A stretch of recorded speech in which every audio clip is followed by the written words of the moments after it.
4 जून 2024 की शाम केरल के मुख्यमंत्री पिनराई विजयन अपने तमाम नेताओं के साथ एक इमरजेंसी मीटिंग कर रहे थे।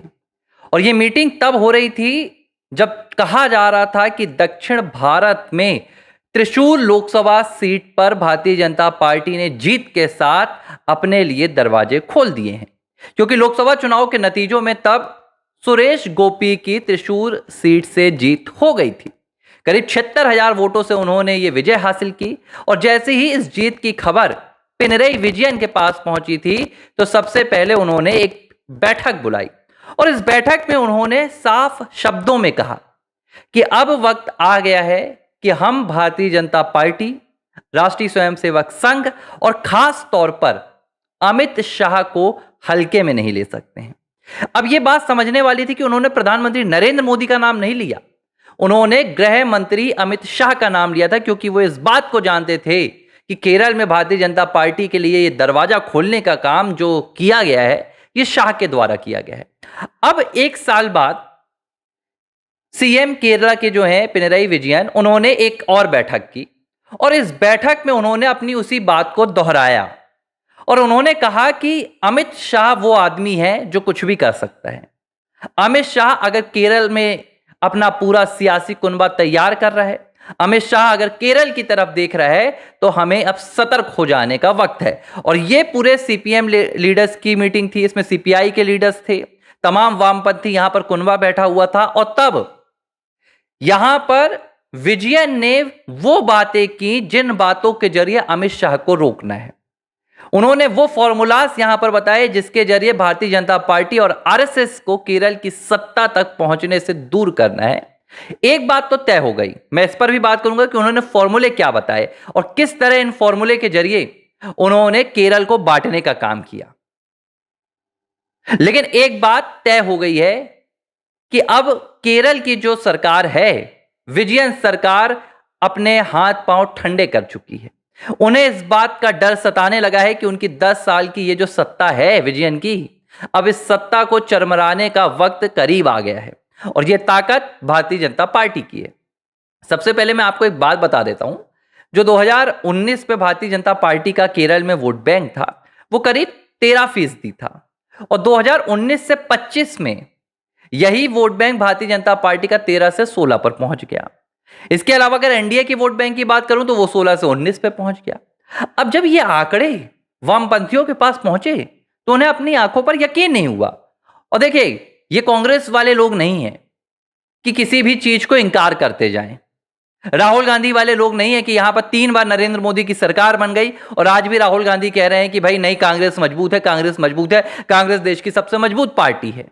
ये वामपंथी हैं, ये बहुत इंटेलिजेंट होते हैं, बस ये अपनी विचारधारा का जो इस्तेमाल है वो गलत तरीके से करते हैं।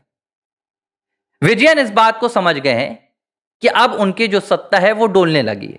तो विजयन ने एक मीटिंग की और इस मीटिंग में विजयन ने क्या बताया?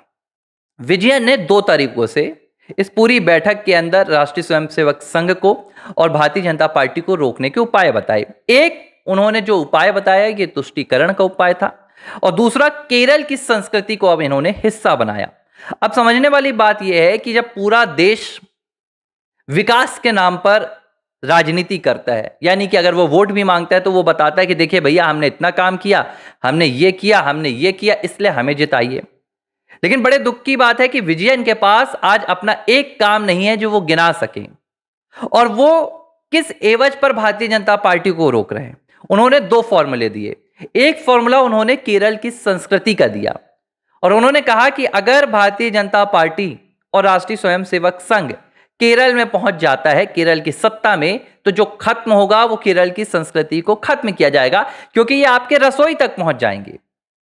विजयन ने यह संदेश, जो केरल की 54% की आबादी है, हिंदू आबादी, उस आबादी तक पहुंचाने के लिए किया, क्योंकि इन्हें पता है कि जिस लिहाज से राष्ट्रीय स्वयंसेवक संघ ने केरल में तूफान मचा रखा है, जिस लिहाज से हिंदूवादी विचारधारा अब कम्युनिस्ट का जो पूरा घड़ा है वो एक एक कर फोड़ रही है, इससे विजयन को बहुत ज्यादा खतरा महसूस हो रहा है।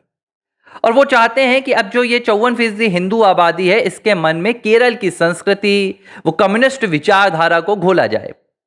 तो विजयन कहते हैं कि राष्ट्रीय स्वयंसेवक संघ और भारतीय जनता पार्टी अगर सत्ता में आएगी तो आपकी किचन में भीतर घुसेगी और ये आपके खाने पीने के तरीके को भी तय करेगी। आपको पहनना क्या है, आपको उड़ना क्या है, ये राष्ट्रीय स्वयंसेवक संघ तय करेगा, ये भारतीय जनता पार्टी तय करेगी और आपको पूरी तरह से सांस्कृतिक तौर पर गुलाम बनाया जा सकेगा।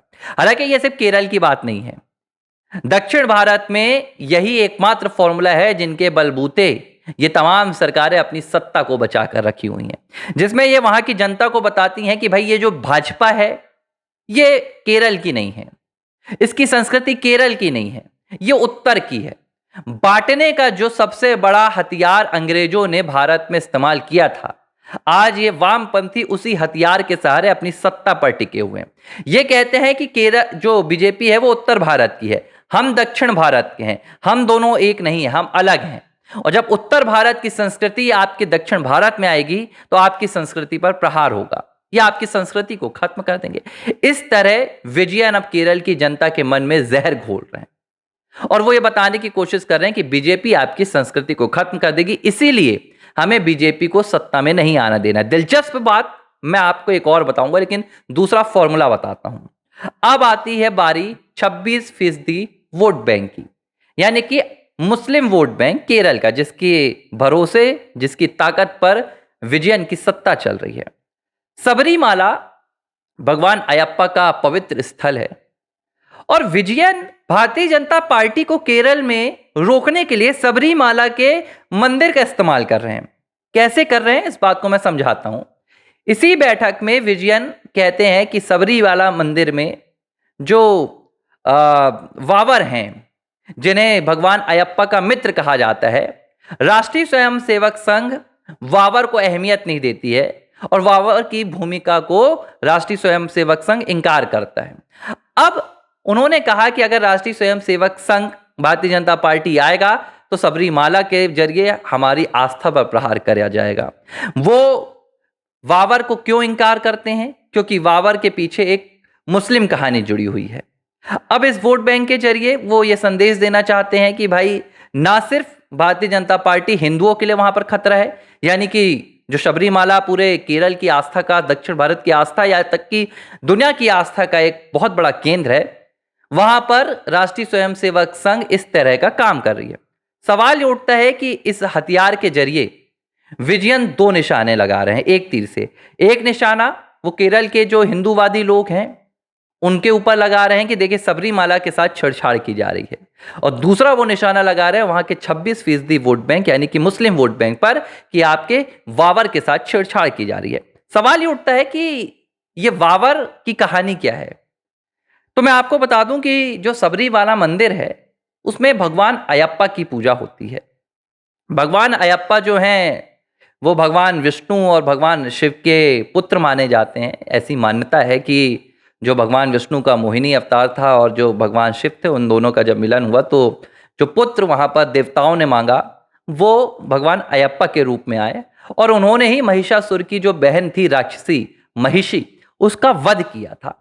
जब भगवान अयप्पा महिषी का वध करने जा रहे थे तो इस युद्ध में ये कहानी प्रचलित है कि कहा जाता है कि वावर नाम के एक मुस्लिम योद्धा थे जिन्होंने केरल की रक्षा के लिए, अपने राष्ट्र की रक्षा के लिए भगवान अयप्पा का साथ दिया था। वो भगवान अयप्पा के मित्र बन गए और इसीलिए सबरीमाला मंदिर में इनकी वावर की भी पूजा की जाती है। इन्हें वावर स्वामी नाम से भी जाना जाता है।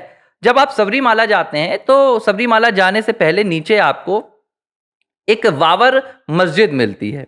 अब ये मंदिर नुमा मस्जिद इसे कहा जाता है, यानी कि जो हिंदू यहां पर जाते हैं वो भी यहां पर आकर बाकायदा नतमस्तक होते हैं, लेकिन ये इसका जो स्वरूप है वो मस्जिद का है। विवाद इसे लेकर लंबे समय से चलता आया है। एक विचारधारा कहती है कि ये एक कहानी है जो वामपंथियों ने जानबूझकर सबरीमाला में एक सेक्युलरिज्म की अपनी विचारधारा फैलाने के लिए जोड़ी। ये कहना है कि भाई ये जो वामपंथी थे ये नहीं चाहते थे कि सबरीमाला एक हिंदू आस्था का केंद्र बने, और इन्होंने यहां पर ये कहानियां प्रचलित की इस तरह की इन्होंने बात बताई जिसका कोई भी पौराणिक किसी भी तरह का यहाँ पर महत्व नहीं मिलता है। क्यों? क्योंकि अगर हम मुस्लिम जो इस्लाम है उसकी संस्थापना की बात करें तो उसको कितना वर्ष हुआ है? ज़्यादा से ज़्यादा 1500 साल। लेकिन अगर आप सनातन की बात करें, भगवान विष्णु के अगर पुत्र की बात हो रही है, अगर यहाँ पर भगवान शिव के पुत्र की बात हो रही है, तो तब तो ऐसी उसमें कोई हमारे वेदों में, पुराणों में कहीं कोई ऐसी कहानी नहीं मिली है बाबर की। हालांकि मैं इस तथ्य पर नहीं जाऊंगा, लेकिन यहां पर विजयन का कहना है कि भाई आरएसएस बाबर को पसंद नहीं करती क्योंकि वो मुस्लिम योद्धा थे। तो मैं विजयन साहब को एक बात बता देता हूं। विजयन साहब एक ऐसे राज्य से आते हैं जहां पर कहा जाता है कि यहां की लिटरेसी 100% है। अरे विजयन साहब, कभी अयोध्या आइए, कभी वाराणसी आइए, आपको कृष्ण भक्त रसखान के दोहों में और पदों में भक्ति में डूबे नजर आएंगे। रसखान कृष्ण भक्ति के एक बहुत बड़े संत माने जाते हैं। यहां पर रहीम को पूजा जाता है, यहां पर रसखान को पूजा जाता है, यहां पर कबीर को पूजा जाता है। कभी भी जो सनातन संस्कृति रही है, इसने धर्म के और मजहब के आड़ में किसी के साथ भेदभाव नहीं किया है। इसने विचारधारा का सम्मान किया है, इसने सिर्फ कट्टरता का विरोध किया है।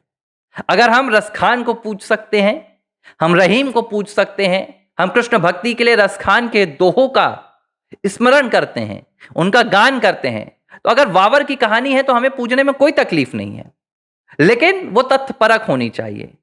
तो खैर, ये मैं कहानी पर नहीं जाऊंगा आध्यात्मिक और पौराणिक। मैं ये बताना चाह रहा हूं कि किस तरह अब विजयन घबराए हुए हैं। विजयन की सत्ता डोल रही है और उन्हें ये इस बात का पूरा एहसास हो गया है कि अब भारतीय जनता पार्टी केरल की सत्ता से ज्यादा दूर नहीं है, वो बहुत करीब आ गई है। और अमित शाह की ये सियासी रणनीति उनकी सत्ता को उखाड़ फेंकने के लिए तैयार है। तो वो इस तरह की कहानियों का इस्तेमाल कर रहे हैं। वो केरल की संस्कृति का हवाला देकर हिंदू वोट बैंक को बांटने की कोशिश कर रहे हैं और अपना जो उनका दूसरा वोट बैंक है, मुस्लिम वोट बैंक, उसमें भी पूरी तरह से पुष्टता करना चाह रहे हैं कि भाई इस वोट बैंक को भी आक्रोशित करके रखो, सबरीमाला से जोड़कर रखो, केरल की संस्कृति से जोड़कर रखो। सवाल ये उठ रहा है कि अचानक ये क्यों हो रहा है? तो इसका जवाब है ये अचानक नहीं हो रहा है। राष्ट्रीय स्वयंसेवक संघ केरल में जिस लिहाज से सक्रिय है, इसकी शाखाएं 5142 का आंकड़ा पार कर चुकी हैं और ये शाखाओं से जो पावर सेंटर जिसे कहा जाता है राष्ट्रीय स्वयंसेवक संघ का, वहां से एक विचारधारा पनप रही है और ये विचारधारा सनातन हिंदुत्व की विचारधारा है जो पूरे केरल में फैल रही है। जो अब तक साउथ इंडिया में कहा जाता था कि वहां हिंदुत्व की विचारधारा को प्रवेश नहीं मिलता है, हिंदुत्व की विचारधारा को नकार दिया जाता है, अब वो हिंदुत्व की विचारधारा वहां पर एक स्तंभ बनकर खड़ी हो गई है और ये स्तंभ अब वामपंथियों का दम घोट रही है, उनकी सत्ता जा रही है और ये सत्ता जाने का डर ही विजयन के मुंह से निकल रहा है, जिसमें वो अमित शाह के नाम से कांपते नजर आ रहे हैं। बहरहाल 2026 में केरल में विधानसभा चुनाव है और जाहिर सी बात है कि इस बार का चुनाव वामपंथियों के लिए अब तक का सबसे मुश्किल चुनाव हो सकता है। एबीसी हिंदी न्यूज, आज ही जुड़िए हर खबर के साथ।